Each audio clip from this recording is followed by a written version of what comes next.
Welcome to Democracy Now!, democracynow.org, the War and Peace Report. I'm Amy Goodman. More than 40 Palestinians have been killed in the Gaza city of Rafah following the collapse of a U.S. and UN-brokered ceasefire. Reuters reports Israeli tanks opened fire in the southern Rafah area just hours after the 72-hour ceasefire began. Israel's claiming Hamas first broke the ceasefire by firing rockets at Israeli forces. The Israeli military has launched a major effort to locate a soldier they fear was captured near Rafah. The Palestinian death toll from Israel's offensive in Gaza has now reached at least 1,460, overwhelmingly civilian. The toll surpasses the number of Palestinians killed during Israel's Operation Cast Lead nearly 6 years ago. 64 Israeli soldiers have been killed, in addition to 3 civilians. On Thursday, White House spokesperson Josh Earnest criticized Wednesday's shelling of a United Nations school in Gaza, acknowledging there was little doubt the shells came from Israel.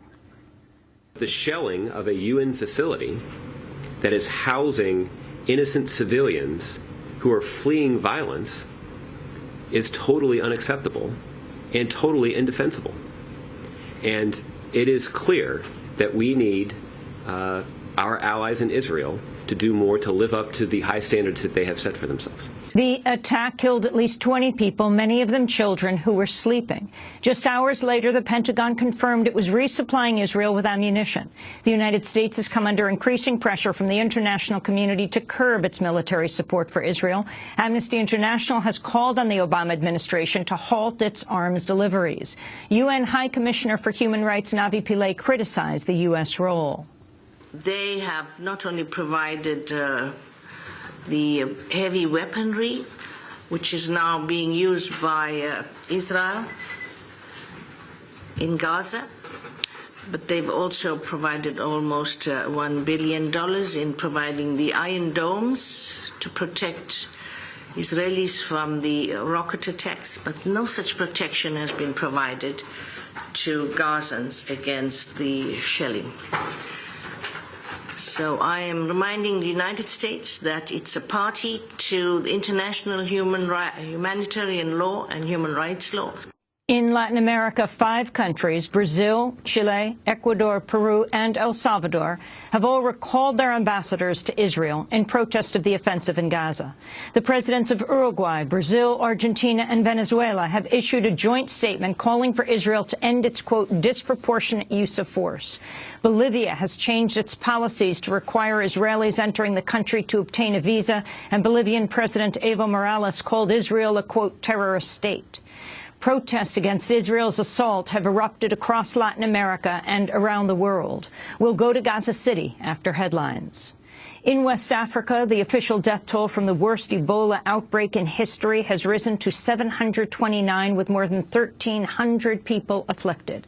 The World Health Organization has announced a $100 million plan to combat the virus. Sierra Leone has seen the most cases, about 500 so far. The health ministry spokesperson there said the country is facing a shortage in medical staff. We had a very inadequate health workforce, and we don't have enough specialists in country as far as medical doctors and even specialist nurses are concerned. And so with this outbreak that require so much specialty, it's even more challenging for us. And it has been very difficult on our health workers because they've lost a lot of their colleagues in the process, and their morale is down. But, you know, it is their job. In eastern Ukraine, at least 14 people have been killed, most of them Ukrainian soldiers, amidst clashes with pro-Russian rebels. The violence took place near the crash site of Malaysia Airlines Flight 17, where international investigators are working to recover the bodies and belongings of the victims. An initial team managed to reach the site for the first time Thursday after violence repeatedly delayed their arrival. The U.S. Congress is poised to head into summer recess without a bill to address the surge of Central American migrants at the border. President Obama requested $3.7 billion for the crisis. A Senate bill would have offered $2.7 billion, but it failed in a procedural vote. House Republicans have delayed the start of summer recess to hold more talks today on their version of the bill, which would provide less than $700 million after right-wing opposition derailed a vote on Thursday. Congress has managed to approve bills to improve veterans' health care and temporarily replenish the fund for highway and mass transit projects just before it was set to dry out.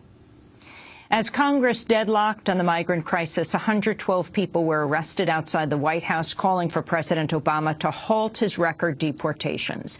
The demonstrators called on President Obama to take action to stop the separation of families and provide relief for tens of thousands of children fleeing violence and poverty in Central America. More protests are planned for this weekend. The CIA has admitted to spying on a computer network used by a Senate committee investigating the agency's post-9/11 torture and rendition program. An internal CIA probe found staff improperly accessed protected databases and read the emails of investigators working on the torture report. The probe validated claims of CIA spying made by Senate Intelligence Committee Chair Senator Dianne Feinstein and forced CIA Director John Brennan to issue an apology after he had adamantly denied those claims. A number of senators have called for Brennan to resign. We'll have more on the story after headlines. The Senate report on CIA torture and rendition remains classified, but new revelations emerged from it this week when the White House accidentally emailed talking points to the Associated Press.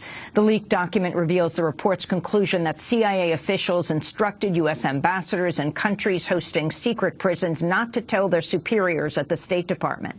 A summary of the report is expected for release in the coming weeks. In related news, the European Court of Human Rights has issued the first-ever ruling on the torture and rendition program, confirming the existence of a secret U.S. prison in Poland. Last week, the court found Poland violated the European Convention on Human Rights by failing to intervene in the secret detention, torture, and transfer of two terrorism suspects currently held at Guantanamo, Abu Zubaydah and Abdel Nashiri. Argentina's stocks have tumbled after it defaulted on its sovereign debt by failing to repay U.S. hedge funds led by NML Capital. The firms bought Argentina's debt for bargain prices and then refused to cut the value of their holdings, as most creditors did after Argentina's prior default in 2001. A U.S. judge blocked Argentina from repaying its other creditors without also paying the vulture funds, barring the release of an interest payment Argentina tried to make to avoid default. On Thursday, Argentine President Cristina Fernández de Kirchner said the term default is illegitimate because Argentina is blocked from paying. The causes of default are listed for the 92.4% of bondholders in the bond, in the contract itself. There's no cause where default is impossibility to get paid, because default is not paying. Preventing someone from paying is not default. I told them they would have to invent a new word, and, well, they'll have to invent this word. Argentina has signaled it could take the case to the International Court of Justice.